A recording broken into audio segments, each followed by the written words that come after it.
अंगणवाडी ताई व सेविका यांच्या विविध मागण्यांसाठी आज जिल्हाधिकारी कार्यालयासमोर कुंभकर्णाच्या अवस्थेमध्ये झोपलेल्या सरकारला उठवण्याचा प्रयत्न केला गेला। 4 डिसेंबरपासून या अंगणवाडी ताई व सेविका उपोषण करतात, तरीसुद्धा शासन, प्रशासन व स्थानिक नेते यांचे लक्ष नाही।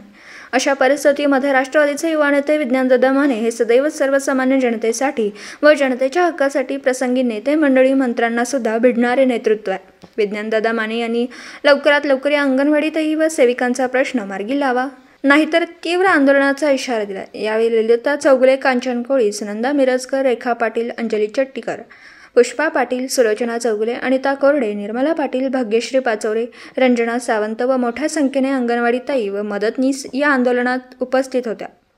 पत्रकार राजेंद्र शिंदे, झी न्यूज मराठी। नमस्कार, मी भाग्यश्री पाचोरे, अंगणवाडी सेविका नांद्रे।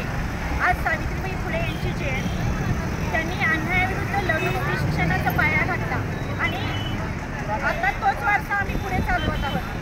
त्यांनी स्त्री शिक्षणाचा पाया घातला आणि लहान मुलांच्या शिक्षणाचा पाया घालतो।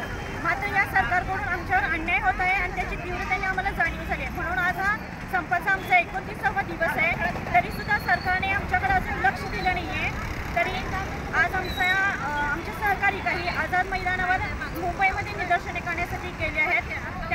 त्यांना प्रोत्साहन म्हणून आम्ही हे प्रत्येक जिल्ह्याच्या ठिकाणी राबवत आहोत। आज जयंतीनिमित्त आम्ही सर्वजण सावित्रीच्या लेखी सावित्रीबाई फुलेंच्या वेशभूषेमध्ये सावित्रीबाई फुलेंची प्रेरणा घेऊन आमचा संप यशस्वी करण्यासाठी धडपडत आहोत।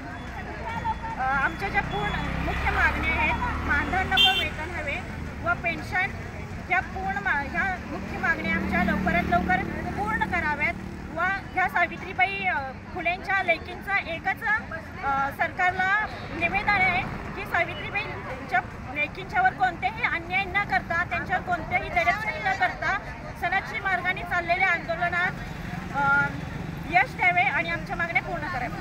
अंगणवाडी सेविका अंगणवाडी कर्मचारी सभेचा कृती समितीचा आज 29 संपाचा 29वा दिवस आहे। आज आम्ही सावित्रीबाई फुले यांची पुण्यतिथी असल्यामुळे जयंती असल्यामुळे आज आम्ही सावित्रीबाईंच्या लेखी आहे म्हणून आम्ही सावित्रीबाईंच्या वेशभूषेमध्ये आम्ही निदर्शने करत आहोत। आज आझाद मैदानावरही मोठ्या प्रमाणावर निदर्शने होत आहेत आणि आमच्या अंगणवाडी मदतनीस सेविकेच्या मागण्या आहेत। आम्हाला मानधन नको, वेतन हवे आणि कमीत कमी 26,000 वेतन हवे, सेविकेला मदतनीसला 20,000 हवे या पद्धतीने, आणि आम्हाला पेन्शन हवी या पद्धतीने आमच्या प्रमुख मागण्या आहेत।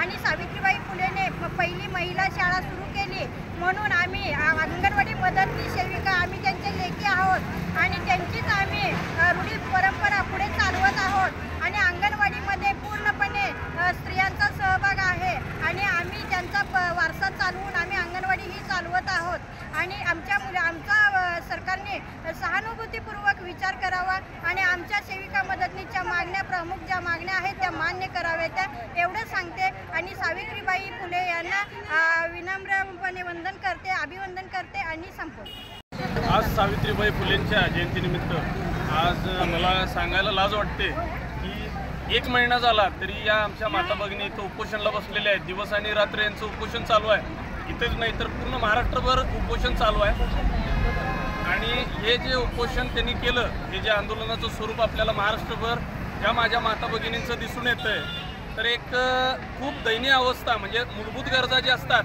की वेतन नको, हे पगार नको, आपल्याला मानधन नको, वेतन हवं, या छोट्या छोट्या गरजा घेऊन या 1 महिन्यापासून लढा यांचा उभारतात। आपण बघतो की मंत्र्यांचा पत्ता वाढतो, सगळं वाढतं, परंतु या जे तळागाळातल्या ज्या माझ्या माता भगिनी आहेत, ज्यांना 12-12 तास कामं करून पिळवणूक हे सरकार करून घेतं, परंतु त्याचा मोबदला खूप कमी देतं। यांच्या जीवावर साहेब तुम्ही राजकारण करता, यांच्या जीवावर तुम्ही निवडून यायचं बघता, परंतु यांच्याकडं पूर्णपणे दुर्लक्ष आहे। एक लाजिरवाणी अजून एक गोष्ट म्हणजे काय, पालकमंत्री जे आहेत हे कामगार मंत्री आपल्या सांगली जिल्ह्याचेच आहेत। सांगली जिल्ह्याचे असून सुद्धा तुम्ही कामगार मंत्री आहात साहेब, तुम्ही इथं आल्यानंतर फक्त इथं येऊन खोट्या मोठ्या आश्वासन दिल्या। त्यामुळं आज माझ्या या माता भगिनी तुमच्या नावानं इथं कुंभकर्ण सरकार जागे व्हा, पालकमंत्री साहेब जागे व्हा, पालकमंत्री साहेबांच्या नावानं बोंबून तुम्हाला अजून सुद्धा जर त्यातली काय म्हणजे ज्या सावित्रीबाई फुलेंनी सर्वसामान्य जनतेला किंवा मुलांना शिक्षण करा, महिलांना प्रबोधनी दिली की शिक्षण हे किती महत्त्वाचं असतं आणि काय होतं. परंतु तुम्ही तुमचं जे सरकार आहे त्याचाच विरोध करत कुठंतरी शाळा बंद पडाव्या कशा, कुठंतरी समाजात तेढ निर्माण व्हावी अशा पद्धतीनं तुमचं धोरण आहे. तरी तुम्हाला आम्ही इथं एक चेतावणी देतोय की लवकरात लवकर जे आमच्या महिला भगिनी आहेत इथं आंदोलन करत आहेत महाराष्ट्रामध्ये सगळीकडे, त्यांचा लवकरात लवकर तुम्ही ह्याच्यावरती जर निकाल दिला नाही तर येणाऱ्या कालावधीमध्ये तुम्हाला यांचा रणरागिणीचा जो रूप आहे तो तुम्हाला दिसून येईल. आणि इथून पुढच्या इलेक्शनला जसं ताईंनी म्हटलं आहे की इलेक्शन पुढं तोंडावरतीच आहेत, त्या इलेक्शनच्या तोंडावरती आम्हाला जर तुम्ही देणार असाल, जर सगळ्या सुविधा देणार असाल तर कॉन्क्रीट द्याव्या आणि लवकरात लवकर घोषणा कराव्या ही तुम्हाला विनंती.